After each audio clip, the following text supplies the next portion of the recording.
Everyone, ఈరోజు మనం రుద్ర సన్నిధిలో ఎపిసోడ్ 2 చూద్దాం. వైకుంఠపురం ఎపిసోడ్ 2, ఆ రాత్రి మొదలైన భయం. వైకుంఠపురంలో మొదటి రోజు ముగిసింది. ప్రయాణం అలసటితో సమర్ తన స్నేహితులందరూ తమ తమ గదుల్లోకి వెళ్ళి విశ్రాంతి తీసుకున్నారు. రాత్రి అయింది. నెమ్మదిగా గ్రామమంతా తన చీకట్లతో కప్పేస్తుంది. కానీ ఆ ఇంట్లో ఉన్న ప్రతి ఒక్కరికి ఒక విషయం తెలియదు. వాళ్ళు కేవలం గ్రామంలోకి కాదు, వాళ్ళు ఒక కథ మధ్యలోకి అడుగుపెట్టారని. రాత్రి దాదాపు 10 గంటలు. భోజనం ముగిసింది. వరండాలో అందరూ కూర్చొని మాట్లాడుకుంటున్నారు. గ్రామం గురించి, వాళ్ళ కాలేజీ రోజుల గురించి, పాత జ్ఞాపకాల గురించి. ఈలోపు విశ్వనాథరావు నవ్వుతూ వాళ్ళ కాలేజీ జీవితంలో ఏం జరుగుతుంది అని కుశలక్షేమాలు అడుగుతూ ఉన్నారు. అప్పుడు దుర్గాప్రసాదరావు గారు మధ్యలో సరదాగా కొన్ని సరదా వ్యాఖ్యల గురించి మాట్లాడుతూ ఉన్నారు. వాతావరణం చాలా సరదాగా ఉంది. అంతలో నేహ ఒక్కసారిగా, అంకుల్, నాకు ఒక అనుమానం అని అడిగింది. చెప్పమ్మా అన్నారు. అంకుల్, ఈ ఊర్లో అందరూ చాలా వింతగా కనిపిస్తున్నారు. మేము వచ్చినప్పటి నుంచి ఎవ్వరూ మాతో సరిగ్గా మాట్లాడటం లేదు. ఏదో ఒక వింతగా చూస్తూ ఉన్నారు.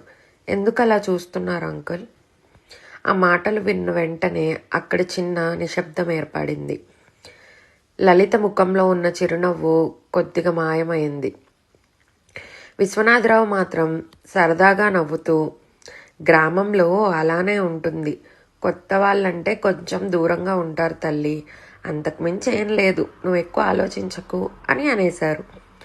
కానీ ఆ సమాధానం నేహాకు పూర్తిగా నమ్మకం కలిగించలేదు. ఆమె అక్కడ పరిసరాలను గమనిస్తూ ఉంది. ఆ ప్రశ్న వచ్చిన వెంటనే ఇంట్లో ఉన్న పెద్దలందరూ ఒకరొకరుగా చూసుకుంటూ, ఒకరినొకరు చూసుకుంటూ ఏదో విషయం వాళ్ళు దాచిపెడుతున్నట్టు అనిపించింది. అదే సమయంలో ఇంటి వెనుక భాగంలో ఉన్న చిన్న తోట దగ్గర వేదాంత్ ఒంటరిగా నిలబడి ఉన్నాడు. అతని వయసు 13 సంవత్సరాలు. కానీ ఆ క్షణంలో అతని ముఖంలో పిల్లల్లో ఉండాల్సిన అమాయకత్వం కనిపించడం లేదు. అతని వైఖరి చాలా వింతగా ఉంది. అతను చీకటి వైపు చూస్తూ ఉన్నాడు. అక్కడ ఎవరో కనిపిస్తున్నట్టుగా ఉంది అతని వైఖరి. ఎవరో తనతో మాట్లాడుతున్నట్టుగా ఉంది. కొన్ని క్షణాల తర్వాత అతను నెమ్మదిగా ముందుకు నడవడం మొదలుపెట్టాడు. అతని కళ్ళు మాత్రం ఒకే దిశలో ఉన్నాయి. అదే సమయంలో ఇంట్లో ఉన్న కావ్యకి ఒక్కసారిగా ఏదో అసహజమైన భావన కలిగింది. ఆమె కిటికీ దగ్గరకు వెళ్ళి బయటకు చూసింది. అక్కడ ఆమెకి వేదాంత్ నెమ్మదిగా ఇంటి వెనుక వైపు నడుస్తున్నట్టు కనిపించాడు. వెంటనే ఆమె వేదాంత్ అని పిలవడం మొదలుపెట్టింది. కానీ వేదాంత్ నుండి సమాధానం లేదు. మళ్ళీ పిలిచింది, అయినా స్పందన లేదు. కావ్య వెంటనే కంగారుగా బయటకు వచ్చింది. ఆమె వేదాంత్ దగ్గరకు చేరుకునే లోపే వేదాంత్ మెల్లగా ఇలా అన్నాడు, అక్కా అని గట్టిగా అరిచాడు. వెంటనే కావ్య పరుగున వేదాంత్ దగ్గరికి వెళ్ళి, ఏమైంది వేదాంత్ అని భయంతో అడిగింది. ఆశ్చర్యంతో మాట్లాడుతున్నట్టు అనిపించింది. ఎవరో నన్ను పిలుస్తున్నారక్కా అని వేదాంత్ కావ్యకు చెప్పాడు. కావ్య గుండె ఒక్కసారిగా బలంగా కొట్టుకోవడం మొదలైంది. భయంతో, కంగారుతో వాళ్ళెవరు అని అడగడం మొదలుపెట్టింది. కానీ వేదాంత్, నాకు తెలియదక్క అని చెప్పాడు. అతను ఆ చీకటి వైపు చూపించాడు. కానీ అక్కడ ఎవరూ లేరు అక్క. వాళ్ళు నా పేరుతో పిలుస్తున్నారక్క. కానీ వాళ్ళకి నా పేరు ఎలా తెలుసు అని చాలా అమాయకంగా అడిగాడు. అంతలో సావిత్రి అక్కడికి పరిగెత్తుకుంటూ వచ్చింది. ఆమె ముఖం ఒక్కసారిగా తెల్లబడిపోయింది. కొద్దిగా గంభీరంగా, లోపలికి రా అని గట్టిగా అరిచింది. వేదాంత్ చెయ్యి పట్టుకొని బలంగా లోపలికి లాగింది. కానీ వేదాంత్ నానమ్మ నానమ్మ నన్ను ఎవరో పిలుస్తున్నారు అని చెప్పడం మొదలుపెట్టాడు. కానీ ఆమె ఒక చురుకైన చూపు, ఆ చూపులో కొద్ది గంభీరత, భయపెట్టే తనం ఉంది. అలా వేదాంత్ వైపు చూస్తూ మాట్లాడొద్దు అని ఆమె మధ్యలోనే ఆపేసింది. ఆమె స్వరంలో ఉన్న భయం చూసి కావ్య కూడా ఆశ్చర్యపోయింది. ఆ రాత్రి 11 గంటలకు అందరూ తమ గదుల్లోకి వెళ్ళిపోయారు. కానీ నేహాకి మాత్రం నిద్ర పట్టలేదు. ఆమె కెమెరా గుర్తుకు వచ్చింది. బావి దగ్గరే వదిలేసి వచ్చిందని అర్థమయ్యింది ఆమెకి.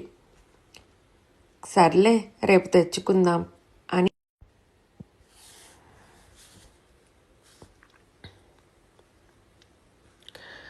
నేహ మనసులో మాత్రం ఆ కెమెరాలో కనిపించిన మహిళే తిరుగుతుంది. ఇక నేహ ఆమెవరు, అసలు ఆమె ఎందుకు అక్కడుంది అని ఆలోచించడం మొదలుపెట్టింది. ఎందుకో కెమెరాలో మాత్రమే కనిపించింది అని ఆలోచిస్తుంది. అదే సమయంలో రాఘవ తన గదిలో కూర్చున్నాడు. అతని ముందు ఓపెన్గా ఉన్న నోట్బుక్ ఉంది. అందులో ఒకే పదం కనిపిస్తుంది, అహల్య. అతను మళ్ళీ మళ్ళీ ఆ పేరునే చూస్తున్నాడు. నేను ఇది రాయలేదు అని తనలో తానే అనుకున్నాడు. కానీ ఆ పేరు అక్కడ ఎలా వచ్చింది అని ఆలోచిస్తున్నాడు. అప్పుడే గదిలో ఉన్న కిటికీ ఒక్కసారిగా గట్టిగా తగిలింది. థమ్ అని శబ్దం చేస్తూ రాఘవ ఉలిక్కి పడ్డాడు. బయట గాలి బలంగా వీయడం మొదలైంది. అతను కిటికీ దగ్గరకు వెళ్ళి బయటకు చూశాడు. చీకటి మాత్రమే కనిపించింది. కానీ కొన్ని క్షణాల పాటు ఇంటి గేటు దగ్గర ఒక తెల్లటి ఆకారం నిలబడి ఉన్నట్టుగా అనిపించింది. అతను కళ్ళు రుద్దుకొని మళ్ళీ చూశాడు. కానీ ఈసారి అక్కడ ఎవరూ లేరు. అదే సమయంలో గ్రామం మరో చివర్లో శ్రీ రుద్రసన్నిధి ఆలయం తలుపులు మూసి ఉన్నాయి. పూజారులందరూ వెళ్ళిపోయారు. లోపల గర్భగుడిలో ఒకే ఒక్క దీపం వెలుగుతుంది. ఆ దీపం మంట బలంగా ఊగింది. గాలి లేదు. తలుపులు మూసి ఉన్నాయి. అయినా దీపం ఆరిపోయింది. ఆలయం అంతా పూర్తి చీకటి కమ్ముకుంది. చీకట్లో ఒక ఆడగొంతు వినిపించింది. చాలా నెమ్మదిగా, చాలా దూరం నుంచి వచ్చినట్టుగా ఉంది. ఇంకా గుర్తులేదా అని వినిపించసాగింది. ఆలయం బయట కాపలా కాస్తున్న మల్లేశం ఒక్కసారిగా ఆ శబ్దం వినపడగానే భయంతో ఉలిక్కి పడ్డాడు. అతను చుట్టూ చూడసాగాడు. కానీ ఆ చుట్టుపక్కల ఎవ్వరూ కనిపించలేదు. అతనిలో తానే ఇది భ్రమ అనుకుని మళ్ళీ కూర్చున్నాడు. అంతే. కొన్ని క్షణాల తర్వాత మళ్ళీ అదే స్వరం వినిపించింది. ఈసారి చాలా దగ్గరగా ఉన్నట్టుగా ఉంది. ఇంకా గుర్తులేదా అని అడుగుతుంది ఆ స్వరం. మల్లేశం నెమ్మదిగా లేచాడు. అతని నుదుటిపై చెమటలు కనిపిస్తుంది. ఎవరు ఎవరు ఎవరు అని గట్టిగా అడిగాడు. కానీ అటువైపు నుంచి ఎటువంటి సమాధానం లేదు. అప్పుడే ఆలయం వెనుక వైపు నుంచి ఒక నవ్వు వినిపించింది. ఒక మహిళ నవ్వు. మెల్లగా మొదలయ్యి నెమ్మదిగా పెద్దదవుతూ ఉంది. చీకటిని నింపేసింది ఆ నవ్వు. మల్లేశం ధైర్యం చేసి ఆ వైపు నడిచాడు. కానీ అక్కడికి చేరేసరికి అక్కడ ఎవ్వరూ లేరు. కేవలం నేలపై ఒక పాత వెండి గజ్జె మాత్రమే పడి ఉంది. మల్లేశం దాన్ని ఎత్తుకున్నాడు. అదే క్షణం అతని చెవిలో ఒక స్వరం స్పష్టంగా వినిపించింది. నన్ను మరిచిపోయావరా మల్లేశం అని. ఆ స్వరం నుంచి వచ్చిన మాటలు వినగానే మల్లేశం చేతిలో ఉన్న గజ్జె భయంతో కింద పడిపోయింది. అతను వెనక్కి తిరిగాడు. అక్కడ కొన్ని అడుగుల దూరంలో ఒక మహిళ నిలబడి ఉంది. తెల్లటి చీర, పొడవైన జుట్టు, నిశ్చలమైన చూపులు. మల్లేశం గొంతు ఎండిపోయింది. భయంతో, ఎవరు నువ్వెవరు అసలు? ఈ సమయంలో ఇక్కడేం చేస్తున్నావు అని వణుకుతూ మాట్లాడసాగాడు.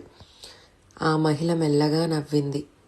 ఆ నవ్వులో బాధ ఉంది, కోపం ఉంది, ప్రతీకారం ఉంది. ఆమె ఒక్క అడుగు ముందుకు వేసింది. నా పేరు అని చెప్పి కాసేపు ఆగింది. అహల్య అని గంభీరంగా చెప్పింది. మల్లేశం ముఖంలో ఒక్కసారిగా మారిపోయింది. అతని కళ్ళల్లో భయం పెరిగింది. అతను ఆ పేరు గుర్తుపట్టినట్టుగా ఉంది అతని వైఖరి. చాలా పాత జ్ఞాపకం ఒక్కసారిగా తిరిగి వచ్చినట్టుగా అనిపించింది. ఇది అసాధ్యం అని అతను వణుకుతూ అన్నాడు. నువ్వు అని అనడం మొదలుపెట్టాడు. ఆ మాటలు విని ఆ మహిళ నవ్వింది. ఈసారి మరింత భయంకరంగా. నేనే తిరిగి వచ్చానురా అని అంది. ఆ రాత్రి వైకుంఠపురంలో మొదటి వ్యక్తి అహల్యని చూశాడు. మరుసటి ఉదయం గ్రామం మొత్తం మారిపోతుందా అని మల్లేశం అనుకుంటూ ఉన్నాడు.